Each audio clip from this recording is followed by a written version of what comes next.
Alors, je vais vous parler de la loi binomiale et de ses conditions d'application. On considère une expérience aléatoire qui ne possède que deux résultats. Un premier résultat qui s'appelle le succès et un second résultat, l'échec. Évidemment, l'échec est l'événement contraire du succès. Donc si on note S le succès, l'échec c'est S bar. On pose petit p égale la probabilité du succès et Q la probabilité de S bar, probabilité de l'échec. Donc d'après la formule sur l'événement contraire, Q est égal à 1 moins P. Ensuite, cette expérience, on va la répéter n fois. Et on suppose que ces répétitions sont indépendantes les unes des autres. Donc le résultat de l'une n'influe pas sur le résultat de la suivante. On pose grand X égale au nombre de succès obtenus au cours des n répétitions. Notez que grand X est une variable aléatoire et que cette variable aléatoire peut donc varier de 0 jusqu'à n.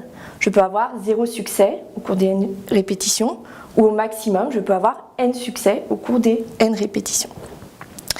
Alors dans ces conditions, on dit que cette variable aléatoire grand X suit ce qu'on appelle la loi binomiale de paramètres n, le nombre de répétitions, et p, ce p-là, la probabilité du succès. Alors dans ce cas, la probabilité d'obtenir k succès au cours des n répétitions est donnée par la formule suivante, probabilité que grand X soit égal à k, c'est k parmi n fois p à la puissance k fois 1 moins p à la puissance n moins k. Voilà, alors j'espère que vous connaissez ce symbole, k parmi n, c'est le nombre de combinaisons de k éléments choisis parmi n.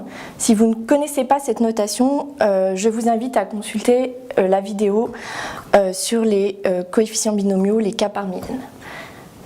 Ce qu'il faut savoir, c'est que cette loi binomiale tombe régulièrement au baccalauréat.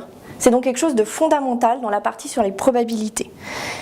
Et ce qui est très important, c'est bien sûr de connaître la formule qui permet de calculer la probabilité d'obtenir k succès au cours des n répétitions, cette formule-là, mais également de bien maîtriser la rédaction. On doit retrouver dans votre écrit les grandes étapes que j'ai dégagées ici. Donc l'expérience avec les deux résultats, succès-échec, l'idée des répétitions indépendantes, et ensuite grand X qui compte le nombre de succès.